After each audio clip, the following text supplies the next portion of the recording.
Business, intégral placement, idée de placement. Et tiens, on vous apporte aussi régulièrement des idées à long terme. Et aujourd'hui, pour votre retraite, comment préparer au mieux votre retraite? Quel est le rapport d'ailleurs des Français à la préparation à la retraite? Question sur laquelle a planché, bûché Emmanuel Grimaud, président fondateur de Maximis Retraite. Bonjour Emmanuel. Bonjour. Vous publiez en effet un sondage sur les Français et leur vision de la retraite. La réforme Macron des retraites d'ailleurs, plaît-elle aux Français? C'est une question que vous leur avez posée. Oui. Et on a eu une réponse claire et sans ambiguïté, puisque 68% des Français, 4000 personnes de plus de 50 ans, ont répondu qu'ils étaient favorables à une réforme d'un système unifié par points qui soit le même pour tout le monde. Et on a même un chiffre assez intéressant, puisqu'il y a 61% des fonctionnaires qui ont répondu qui sont également favorables à un système universel. Donc c'est un oui sans ambiguïté. C'est incroyable ce que vous venez de me dire. Ça n'a pas l'air de les déranger, les fonctionnaires. Absolument, ça ne les dérange pas et on avait déjà eu des réponses similaires dans un sondage précédent. Qu'est-ce que ça nous dit, ça? Qu'est-ce que ça nous dit? D'abord que on a des indications dans les autres questions du sondage. 77% des répondants ne maîtrisent pas leur future retraite. 66% trouvent qu'ils ne sont pas plus éclairés aujourd'hui qu'il y a 5 ans, alors qu'ils ont quand même eu des réponses, ou plutôt des efforts de la part des caisses de retraite.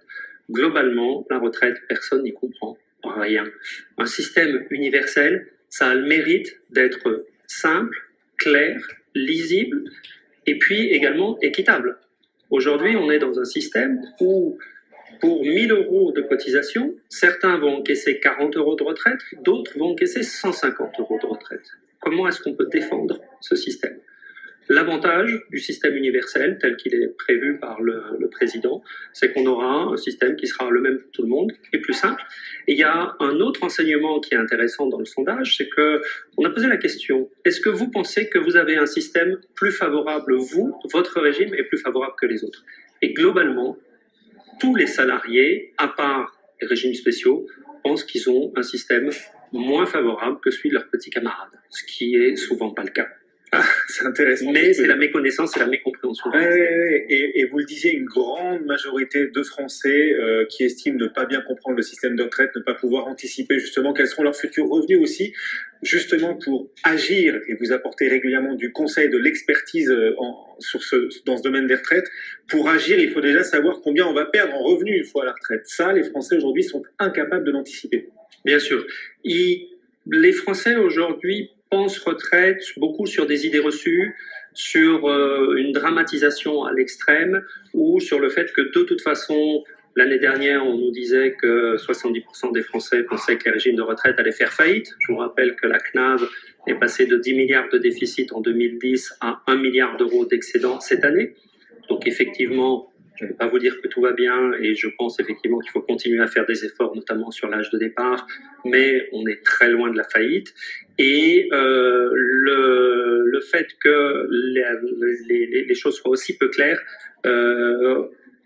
le salarié ne sait pas combien il va toucher, ne sait pas quand il peut partir. C'est pour ça d'ailleurs qu'on a lancé le simulateur Simule Retraite pour apporter ces réponses aux Français. Simule-retraite en effet. Et d'ailleurs, c'est ce que prévoit d'ailleurs Emmanuel Macron sur sa réforme des retraites, à savoir non seulement simplifier, unifier les régimes, mais aussi apporter un outil aux Français pour leur permettre d'anticiper, calculer ce que seront leurs futurs revenus.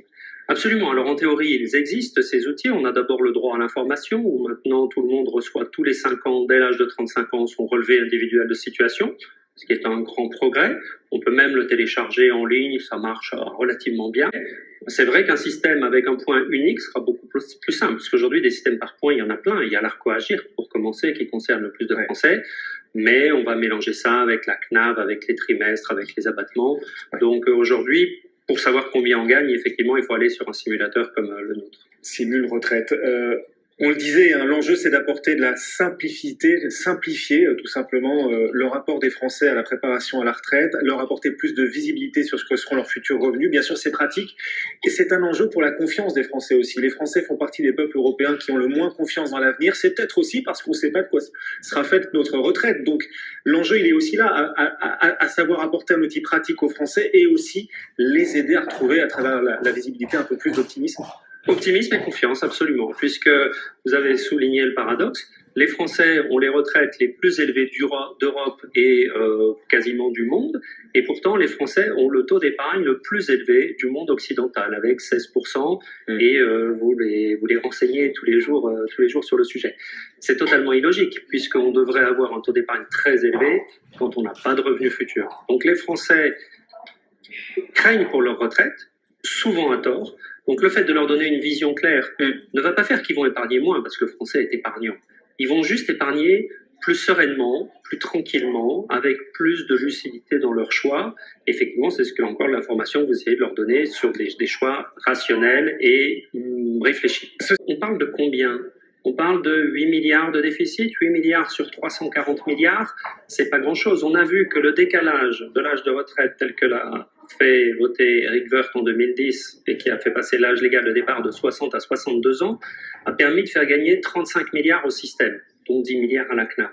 Donc effectivement, vous voyez que les paramètres, il ne faut pas bouger forcément les curseurs énormément pour arriver à résoudre ces... On n'aura pas besoin de reculer à nouveau l'âge de départ à la retraite. Emmanuel Macron a dit non, il préfère au contraire l'alignement des régimes. On le disait, vous dites en effet l'alignement suffira, pas la peine de reculer davantage encore l'âge de départ ? Non, je ne suis pas tout à fait d'accord. L'alignement va donner de la visibilité, de la clarté, de la simplicité et baisser les frais de gestion. En revanche, effectivement, avec l'allongement de l'espérance de vie, le fait d'avoir à travailler plus longtemps est inévitable. Attention, pas forcément travailler à plein temps. Vous parliez des auto-entrepreneurs. Aujourd'hui, on a 500 000 personnes qui travaillent en cumul emploi-retraite, donc soit sous forme d'auto-entrepreneur, soit sous forme de temps partiel. Et aujourd'hui, la législation permet toute cette souplesse pour travailler différemment, on va dire après 58-60 ans. Donc oui, il faudra quand même travailler plus longtemps. Avec un outil à la carte, hein. C'est aussi l'esprit que vous êtes en train d'essayer d'insuffler. Merci beaucoup Emmanuel d'être venu nous voir. Emmanuel Grimaud, donc pour ce sondage sur le rapport des Français à leur retraite et à la réforme à venir des retraites, si elle se confirme, hein, pour le coup, mais c'est pas pour l'année 2018. Vous êtes le président fondateur de Maximis Retraite. Bon retour. Et de simul-retraite.fr.